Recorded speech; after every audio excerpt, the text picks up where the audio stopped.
ಎಲ್ಲರಿಗೂ ನಮಸ್ಕಾರ. ನನ್ನ ಹೆಸರು ಛಾಯಾ ಅಂತ. ಒಂದು ಕಾಲೇಜಲ್ಲಿ ಕೆಮಿಸ್ಟ್ರಿ ಪ್ರೊಫೆಸರ್ ಆಗಿ ವರ್ಕ್ ಮಾಡ್ತಾ ಇದ್ದೀನಿ. ನನ್ನ ಇಂಟೆನ್ಷನ್ ಏನು ಈ ಚಾನೆಲ್ನ ಸ್ಟಾರ್ಟ್ ಮಾಡೋದಕ್ಕೆ ಅಂದರೆ ಸಾಧ್ಯ ಆದಷ್ಟು ಕೆಮಿಸ್ಟ್ರಿ ರಿಲೇಟೆಡ್ ಟಾಪಿಕ್ನ ಸಿಂಪಲಾಗಿ ಕನ್ನಡದ ಹೇಳುವಂಥ ಪ್ರಯತ್ನ ಮಾಡ್ತೀನಿ. ಕೆಮಿಸ್ಟ್ರಿ ಇಷ್ಟ ಇಲ್ದಿರೋರಿಗೂ ಕೆಮಿಸ್ಟ್ರಿ ಕಡೆಗೆ ಸೆಳೆಯುವಂಥ ಪ್ರಯತ್ನ ನಾನು ನನ್ನ ಚಾನಲಲ್ಲಿ ಮಾಡ್ತಾ ಇದ್ದೀನಿ. ಪರ್ಟಿಕ್ಯುಲರ್ಲಿ ಕನ್ನಡ ಮೀಡಿಯಂ ಹುಡುಗರಿಗೆ, ರೂರಲ್ ಹುಡುಗರಿಗೆ ಹೆಲ್ಪ್ ಆಗಲಿ ಅಂತ ಕೆಮಿಸ್ಟ್ರಿನ ಕನ್ನಡದಲ್ಲಿ ಹೇಳುವಂಥ ಪ್ರಯತ್ನ ನಾನು ನನ್ನ ಚಾನಲ್ ಮುಖಾಂತರ ಮಾಡ್ತಾ ಇದ್ದೀನಿ. ನೀವೇನಾದರೂ ರಾಣಿ ಚೆನ್ನಮ್ಮ ಯೂನಿವರ್ಸಿಟಿನಲ್ಲಿ ಓದ್ತಾ ಇದ್ದೀರಾ, SCP ಪ್ರಕಾರ ಕೆಮಿಸ್ಟ್ರಿನ one of the major subject ತೊಗೊಂಡಿದ್ದೀರಾ BSc ಅಂತಂದರೆ ಒಟ್ಟು 4 ಯೂನಿಟ್ ಬರುತ್ತೆ. 4ನೇ ಯೂನಿಟಲ್ಲಿ ನಿಮಗೆ ಸ್ಟೀರಿಯೋ ಕೆಮಿಸ್ಟ್ರಿ ಅಂತ ಒಂದು ಟಾಪಿಕ್ ಬರುತ್ತೆ. ಅದರದ್ದು ವಿಡಿಯೋ ಮಾಡ್ತಾ ಇದ್ದೀನಿ. ನಿಮಗೆ ಸ್ಟೀರಿಯೋ ಕೆಮಿಸ್ಟ್ರಿ ಅಂತಂದರೆ ಅದರಲ್ಲಿ 2 ಥರ ಬರುತ್ತೆ. ಕ್ಲಾಸಿಫಿಕೇಷನ್ನ ಕನ್ಸಿಡರ್ ಮಾಡಿಕೊಂಡ್ರೆ ಒಂದಕ್ಕೆ ಜಮೆಟ್ರಿಕಲ್ ಐಸೋಮರ್ಸ್ ಅಂತ ಕರಿತೀವಿ, ಇನ್ನೊಂದಕ್ಕೆ ಆಪ್ಟಿಕಲ್ ಐಸೋಮರ್ಸ್ ಅಂತ ಕರಿತೀವಿ. ಆಪ್ಟಿಕಲ್ ಐಸೋಮರ್ಸ್ದು 14 ವಿಡಿಯೋ ಆಲ್ರೆಡಿ ಅಪ್ಲೋಡ್ ಮಾಡಿದ್ದೀನಿ. ಇವತ್ತಿನ ವಿಡಿಯೋದಲ್ಲಿ ಮೊದಲನೇದು ಜಮೆಟ್ರಿಕಲ್ ಐಸೋಮರಿಸಮ್, ಅದನ್ನು ಅಪ್ಲೋಡ್ ಮಾಡೋಣ ಇವತ್ತು ಅಂತ ಅಂದ್ಕೊಳ್ತಾ ಇದ್ದೀನಿ. ಏಕೆಂದರೆ ಜಮೆಟ್ರಿಕಲ್ ಐಸೋಮರಿಸಮು ಸೈಕ್ಲಿಕ್ ಕಾಂಪೌಂಡ್ಸಲ್ಲಿ ಕಾಣಿಸ್ಕೊಳ್ಳುತ್ತೆ, ಅನ್ಸ್ಯಾಚುರೇಟೆಡ್ ಕಾಂಪೌಂಡ್ಸಲ್ಲಿ ಕಾಣಿಸ್ಕೊಳ್ಳುತ್ತೆ.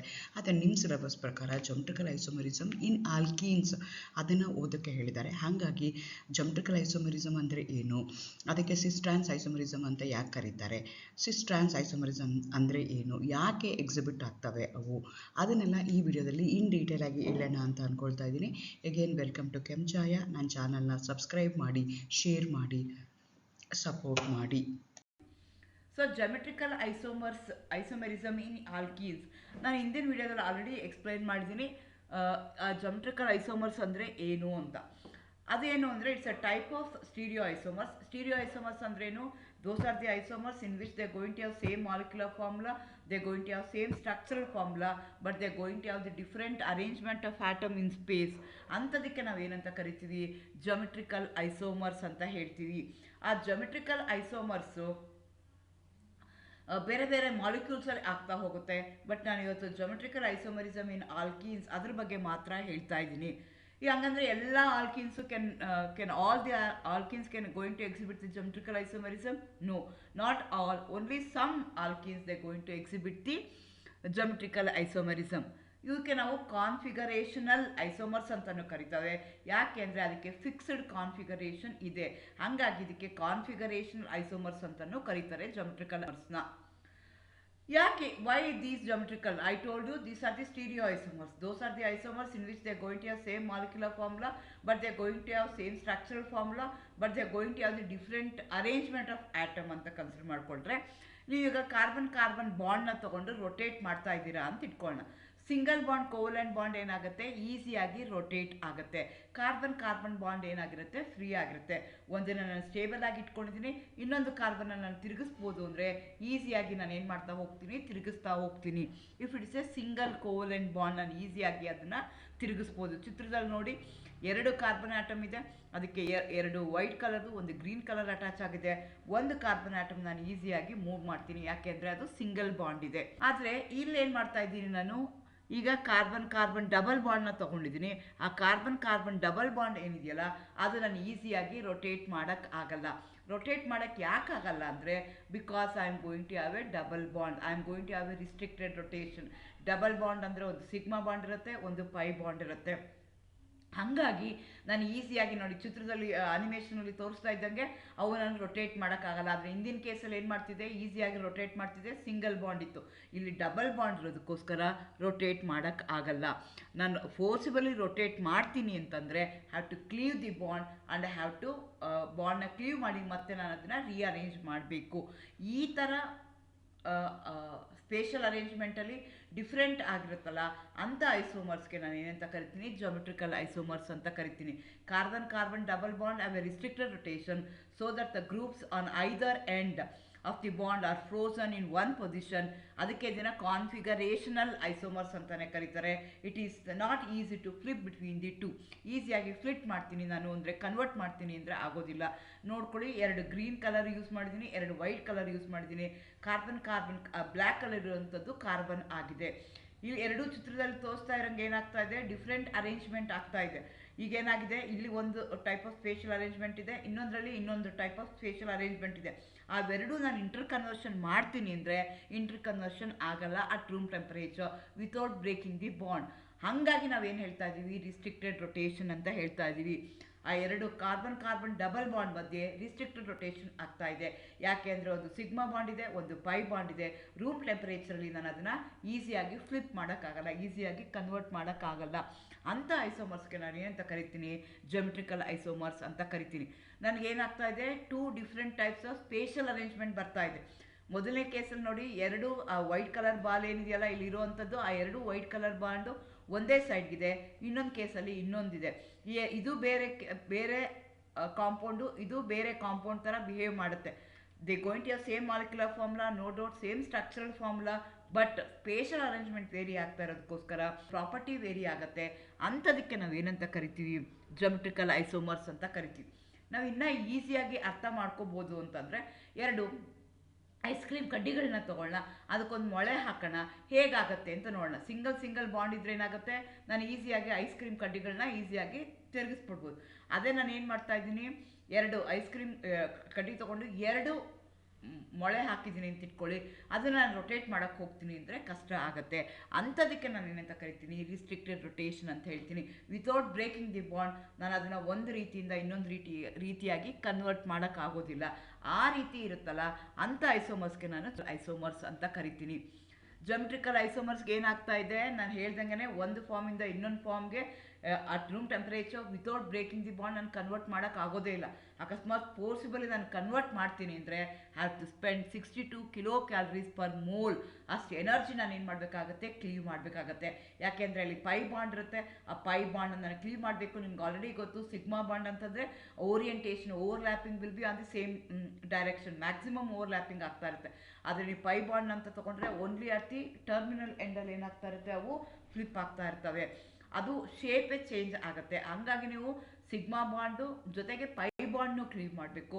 ಹಾಗಾಗಿ ನೀವೇನು ಮಾಡಬೇಕಾಗತ್ತೆ ಅಂದರೆ, you have to spend amount of energy to convert from one form to another form.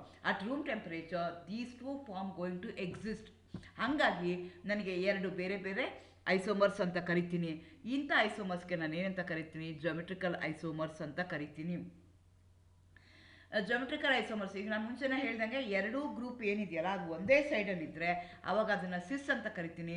If they are in the opposite direction ಅವಾಗ ಅದನ್ನು ನಾನು ಟ್ರಾನ್ಸ್ ಅಂತ ಕರಿತೀನಿ. ಕೇರ್ಫುಲ್ಲಾಗಿ ನೋಡಿ, ಎರಡು ಸ್ಮಾಲ್ ಬಾಲ್ಗಳು ಏನು ವೈಟ್ ಕಲರ್ ಬಾಲ್ ತೊಗೊಂಡಿದ್ದೀನಿ, ಆ ಎರಡೂ ಸೇಮ್ ಡೈರೆಕ್ಷನ್ಗಿದ್ದರೆ ಸಿಸ್ ಅಂತ ಕರಿತೀನಿ. ಸೆಕೆಂಡಲ್ಲಿ ಏನು ಮಾಡ್ತಾ ಇದ್ದೀನಿ, they are in the opposite direction, ಅಥವಾ ಗ್ರೀನೇ ತೊಗೋಬೋದು. ಗ್ರೀನ್ ಎರಡೂ ಒಂದೇ ಕಡೆಗಿದ್ದರೆ ಸಿಸ್ ಅಂತ ಕರಿತೀವಿ.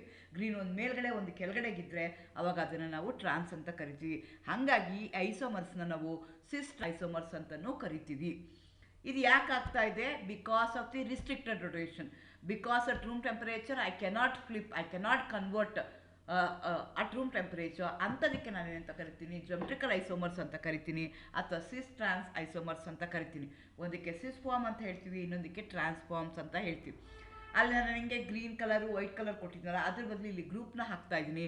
2 ಬ್ಯೂಟೀನ ತಗೊಳ್ತಾ ಇದ್ದೀನಿ. ಸೆಕೆಂಡ್ ಮತ್ತು ಥರ್ಡ್ ಕಾರ್ಬನ್ ಆಟಮ್ ಮಧ್ಯದಲ್ಲಿ ನಿಮಗೆ ಡಬಲ್ ಬಾಂಡ್ ಇದೆ. ಎರಡೂ ಕಡೆಗೂ CH3 ಗ್ರೂಪ್ ಏನಾದರೂ ಸೇಮ್ ಸೈಡಲ್ಲೇ ಇತ್ತು ಅಂತಂದರೆ ಸಿಸ್ ಅಂತ ಕರಿತೀವಿ. ಆ CH3 ಗ್ರೂಪ್ ಆಪೋಸಿಟ್ ಡೈರೆಕ್ಷನ್ ಇತ್ತು ಅಂತಂದರೆ ಅವಾಗ ಅದನ್ನ ಏನಂತ ಕರಿತೀವಿ, ನಾವು ಟ್ರಾನ್ಸ್ ಅಂತ ಕರಿತೀವಿ. ಹಾಗಾಗಿ ಜಿಯೋಮೆಟ್ರಿಕಲ್ ಐಸೋಮರ್ಸ್ನ ಟ್ರಾನ್ಸ್ ಐಸೋಮರ್ಸ್ ಅಂತಲೂ ಕರಿಬೋದು. ಅದೇ ಥರ ಬೇರೆ ಬೇರೆ ಎಕ್ಸಾಂಪಲ್ ತೊಗೊಳ್ಳೋದಾದರೆ ಟ್ರಾನ್ಸ್ ಟು ಬ್ಯೂಟೀನ್ ನೋಡಿ. ಟ್ರಾನ್ಸಲ್ಲಿ ಏನಾಗ್ತಿದೆ, CH3 group carbon it is attached double bond, they are in the opposite direction. ಹಾಗಾಗಿ ಅದನ್ನು ಟ್ರಾನ್ಸ್ ಅಂತ ಕರಿತೀವಿ. ಅದೇ compound same CH3 group same ಡೈರೆಕ್ಷನಲ್ಲಿ ಇತ್ತು ಅಂತಂದರೆ ಅವಾಗ ಅದನ್ನು ಸಿಸ್ ಅಂತ ಹೇಳ್ತೀವಿ. ಹೇಗೆ ಸಿಸ್ ಇರೋದನ್ನ ಟ್ರಾನ್ಸ್ ಮಾಡೋದು ಅಥವಾ ಟ್ರಾನ್ಸ್ ಇರೋದನ್ನ ಸಿಸ್ ಮಾಡೋದು ಅಂದರೆ, ಒಂದು ಕಾರ್ಬನ್ ಆಟಮ್, ಎರಡು ಕಾರ್ಬನ್ ಆಟಮ್ ಇರುತ್ತೆ ಬಿಟ್ವೀನ್ ಕಾರ್ಬನ್ ಡಬಲ್ ಬಾಂಡ್ ಮಧ್ಯೆ. ಅದರ ಒಂದು ಕಾರ್ಬನ್ ಆಟಮ್ದು ಚೇಂಜ್ ಮಾಡಬೇಡಿ. It going to remain like that only. ಎರಡನೇ ಕಾರ್ಬನ್ ಆಟಮ್ದು ಪೊಸಿಷನ್ ಏನು ಮಾಡಬೇಕಾಗತ್ತೆ, ನಾನು ಚೇಂಜ್ ಮಾಡಬೇಕಾಗತ್ತೆ. ಅಂಥದಕ್ಕೆ ನಾನು ಏನಂತ ಕರಿತೀನಿ, ಜಿಯೋಮೆಟ್ರಿಕಲ್ ಐಸೋಮರ್ಸ್ ಅಂತ ಕರಿತೀನಿ, ಅಥವಾ ಸಿಸ್ ಟ್ರಾನ್ಸ್ ಐಸೋಮರ್ಸ್ ಅಂತ ಕರಿತೀನಿ. ಅದೇ ಥರ ಟ್ರಾನ್ಸ್ 1,2 ಟ್ರೈಬ್ರೋಮೋ ಬ್ಯೂಟೀನ್ ಕೊಟ್ಟಿದ್ದೀನಿ, ಸಿಸ್ ಕೊಟ್ಟಿದ್ದೀನಿ, ಅಥವಾ ಬ್ಯೂಟೀನ್ ಡೈಓಯಿಕ್ ಆ್ಯಸಿಡ್ ಇದೆ, ಸಿಸ್ ಟ್ರಾನ್ಸ್ಫಾರ್ಮಲ್ಲಿ ನಾನು ಅದನ್ನು ಬರೀತಾ ಹೋಗ್ಬೋದು. ಈ ರೀತಿಯಾಗಿ ನನಗೆ ಜಿಯೋಮೆಟ್ರಿಕಲ್ ಐಸೋಮರ್ ಬೇರೆ ಬೇರೆ ಫಾರ್ಮಲ್ಲಿ ಸಿಗ್ತಾ ಹೋಗುತ್ತೆ. ಹಾಗಾದರೆ ನೆಸಸರಿ ಕಂಡೀಷನ್ ಏನು, ಜಿಯೋಮೆಟ್ರಿಕಲ್ ಐಸೋಮರಿಸಮ್ ಎಕ್ಸಿಸ್ಟ್ ಆಗಬೇಕು ಅಂತಂದರೆ ಎರಡು ಕಂಡೀಷನು. ಒಂದು, ನನಗೆ ರಿಸ್ಟ್ರಿಕ್ಟೆಡ್ ರೊಟೇಷನ್ ಆಗಿರಬೇಕು. ನಿಮ್ಮ ಸಿಲೆಬಸ್ ಪ್ರಕಾರ ಓನ್ಲಿ ಆಲ್ಕೀನ್ಸ್ ಇರೋದಕ್ಕೋಸ್ಕರ ನಾನು I am restricted myself to the alkenes. Double carbon double bond in alkenes ಏನಿದೆಯಲ್ಲ ಅದಿರಬೇಕು. That going to make the restriction of conversion of two molecules at room temperature. Cis in the trans ಗೆ trans in the cis ಗೆ room temperature ಗೆ convert ಆಗಲ್ಲ. They going to exist as two different forms ಅಂತ ಐಸೋಮರ್ಸ್ಗೆ ಅದು ಮೊದಲಿನ condition.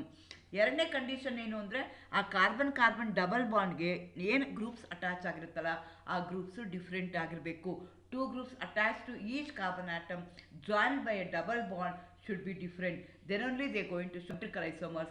Otherwise, they cannot show the geometrical isomers. What are the necessary conditions for an alkene to exhibit the geometrical isomerism? ಒಂದು restricted rotation ಇರಬೇಕು. ಎರಡನೇದು ಏನಾಗಿರಬೇಕು ಅಂದರೆ carbon double ಬಾಂಡ್ಗೆ ಅಟ್ಯಾಚ್ ಆಗಿರೋ ಗ್ರೂಪ್ಸ್ ಏನಾಗಿರಬೇಕು, ಅವು ಡಿಫ್ರೆಂಟ್ ಆಗಿರಬೇಕು. ಅವಾಗಷ್ಟೇ they going to show the geometrical isomers. Otherwise, they cannot exhibit as a geometrical isomers. ಇಲ್ಲೊಂದಷ್ಟು ಎಕ್ಸಾಂಪಲ್ಸ್ನ ಕೊಟ್ಟಿದ್ದೀನಿ, ಇಲ್ಲಿ ನೋಡ್ಕೊಳ್ಳಿ. ಇಲ್ಲೇನಾಗ್ತಾ ಇದೆ, ಎರಡು ಕಾರ್ಬನ್ ಇದೆ, ಎರಡು ಸೇಮ್ ಗ್ರೂಪ್ಗಳನ್ನ ನಾನು ಇಲ್ಲಿ ತೊಗೊಂಡಿದ್ದೀನಿ. ಸೊ ಇಲ್ಲೇನಾಗ್ತಿದೆ, ಈ ಕಾರ್ಬನ್ ಆಟಮ್ಗೆ ಬೇರೆ ಒಂದು ಕಾರ್ಬನ್ ಆಟಮ್ಗೆ ಎರಡು ಗ್ರೂಪು ಬೇರೆ ಬೇರೆ ಇದೆ. ಹಾಗಾಗಿ it going to show the geometrical isomerism. ಈಗ ಇನ್ನೊಂದು ಎಕ್ಸಾಂಪಲ್ನ ತಗೊಳ್ತಾ ಇದ್ದೀನಿ ನೋಡಿ. ಇಲ್ಲಿ ಕಾರ್ಬನ್ ಡಬಲ್ ಬಾಂಡ್ ಇದೆ. ಒಂದೇ ಕಾರ್ಬನ್ಗೆ ಇಲ್ಲಿ ಎರಡು ಗ್ರೂಪು ಸೇಮ್ ಇದೆ, ಇಲ್ಲಿ ಎರಡು ಗ್ರೂಪು ಸೇಮ್ ಇದೆ. It cannot show the geometrical isomerism. geometrical isomerism ಅಂದರೆ ಏನು ಹೇಳುತ್ತೆ, ಯಾವ ರೀತಿ ಕಾರ್ಬನ್ಗೆ ಪ್ರತಿಯೊಂದು ಕಾರ್ಬನ್ಗೂ ಅಟ್ಯಾಚ್ ಆಗಿರೋ ಕಾರ್ಬನ್ ಡಬಲ್ ಬಾಂಡ್ ಇರುವಂಥ ಪ್ರತಿಯೊಂದು ಕಾರ್ಬನ್ಗೂ ಗ್ರೂಪ್ಸ್ ಏನಾಗಿರಬೇಕು, ಬೇರೆ ಆಗಿರಬೇಕು. ಅಂಥದಕ್ಕೆ ನಾವೇನಂತ ಕರಿತೀವಿ, ಅವಾಗಷ್ಟೇ ಅದು it can exhibit the geometrical isomerism. Otherwise it cannot show the geometrical isomerism. ಅದೇ ರೀತಿ ನೋಡಿ, ಇಲ್ಲಿ ತೊಗೊಂಡಿದ್ದೀನಿ, ಇಲ್ಲಿ ಮೂರು ಗ್ರೂಪು ಒಂದಿದೆ, ಒಂದು ಗ್ರೂಪ್ ಬೇರೆ ಇದೆ. ನೋ ಡೌಟ್ ದಟ್ ಈ ಕಾರ್ಬನ್ ಆಟಮ್ಗೆ ಎರಡು ಗ್ರೂಪ್ ಬೇರೆ ಬೇರೆ ಅಟ್ಯಾಚ್ ಆಗಿದೆ. ಬಟ್ ಈ ಕಾರ್ಬನ್ ಆಟಮ್ಗೆ ಎರಡೂ ಗ್ರೂಪು ಸೇಮ್ ಆಗಿರೋದಕ್ಕೋಸ್ಕರ it cannot show the geometrical isomerism. Each carbon atom which is involved in a restricted rotation, which is involved in a double bond, each carbon atom should have different groups. Then only it can show the geometrical isomerism. Otherwise it cannot show the geometrical isomerism. ಅದೇ ಥರ next ತೊಗೊಂಡ್ರೆ ಇಲ್ಲೇನಾಗಿದೆ, ಈ carbon ಆಟಮ್ಗೆ attach ಆಗಿರೋ ಇದು group ಬೇರೆ ಇದೆ, ಇದು group ಬೇರೆ ಇದೆ, ಇದು ಗ್ರೂಪ್ ಬೇರೆ ಇದೆ, ಇದು ಗ್ರೂಪ್ ಬೇರೆ ಇದೆ. therefore it can show the geometrical isomerism. ಈ ರೀತಿಯಾಗಿ ನಾನು ಡಿಪೆಂಡ್ ದಿ ಗ್ರೂಪ್ಸ್ ಏನಿದೆ ಅಂತ ನಾನು ಹೇಳ್ತೀನಿ. ಹಾಗಾದರೆ ಇದ್ರದ್ದು ಪ್ರಾಪರ್ಟೀಸ್ ಏನಾಗಿರುತ್ತೆ, they going to have same molecular formula, same structural formula.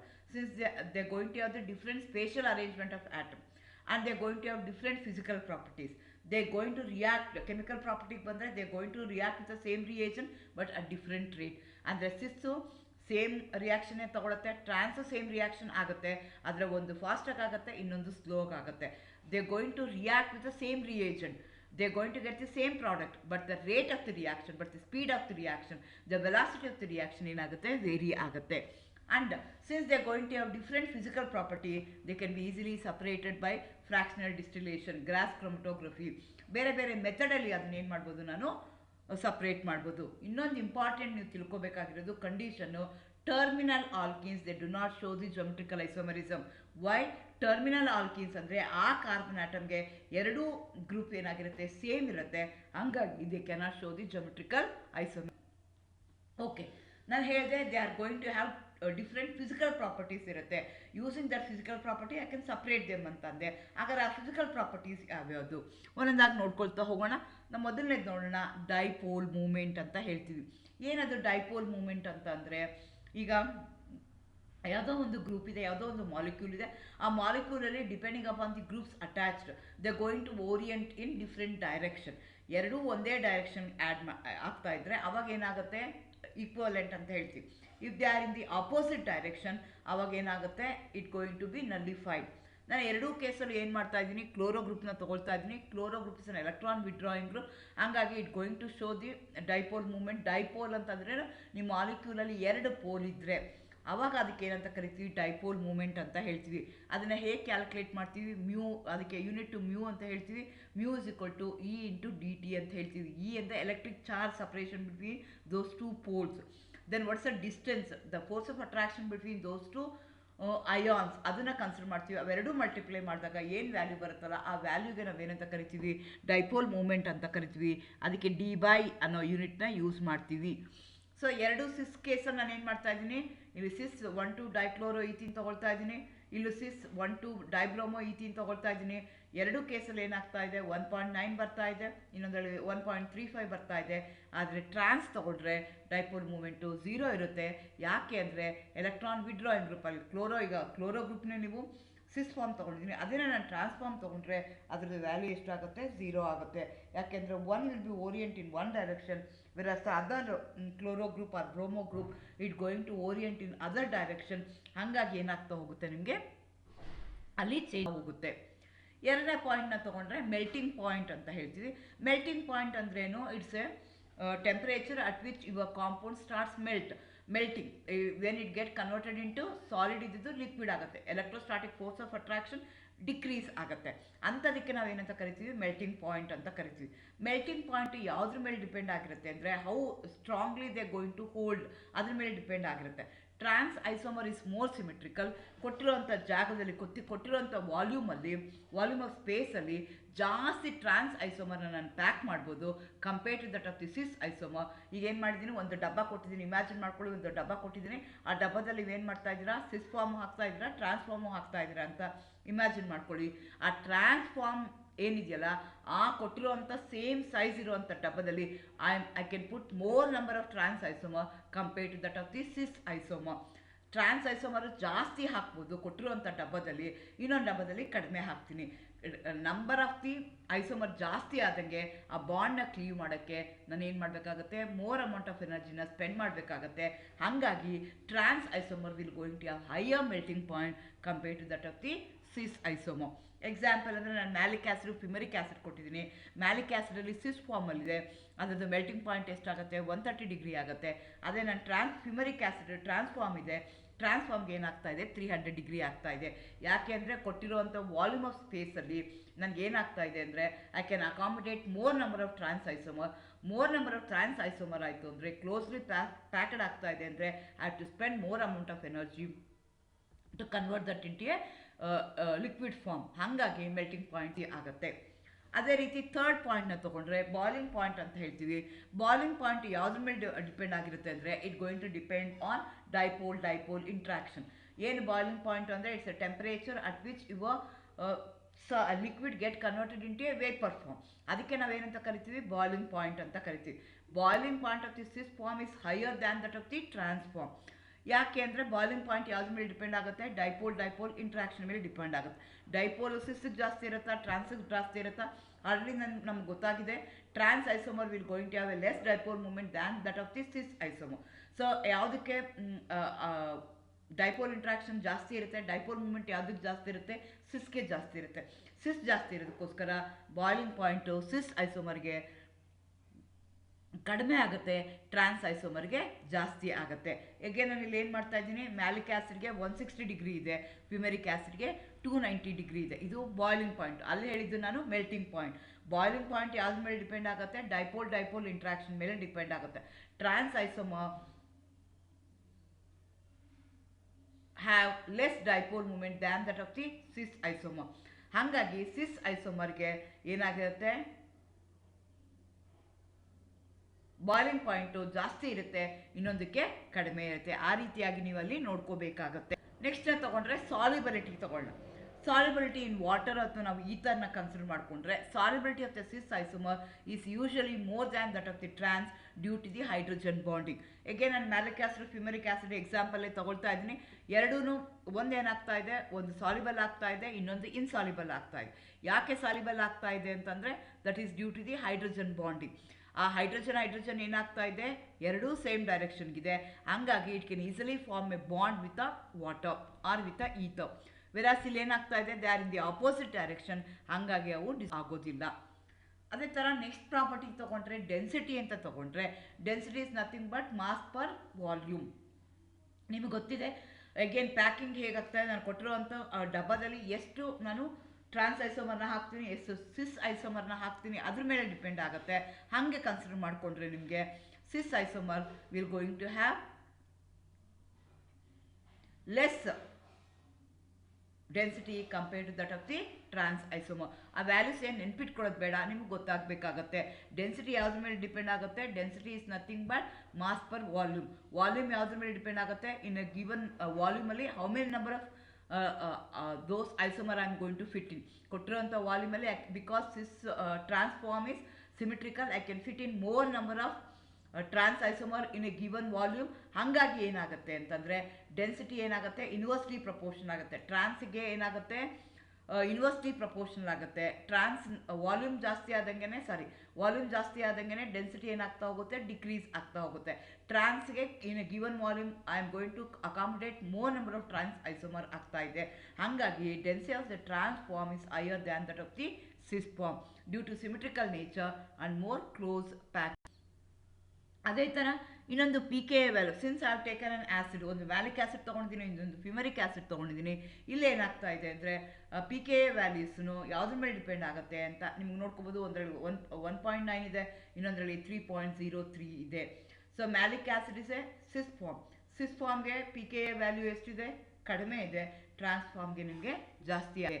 ಈ ರೀತಿಯಾಗಿ these geometrical isomers they going to have same molecular formula, same structural formula, but they are going to have the different arrangement of atom in space that is due to restricted rotation. Because of the restricted rotation, there is an existence of two different types of isomers which are not convertible at room temperature. Without breaking the bond, I cannot rotate those molecules. At room temperature, they are going to exist as two different isomers. Anta isomers ke ನಾವು geometrical isomers ಅಂತ ಕರಿತೀವಿ.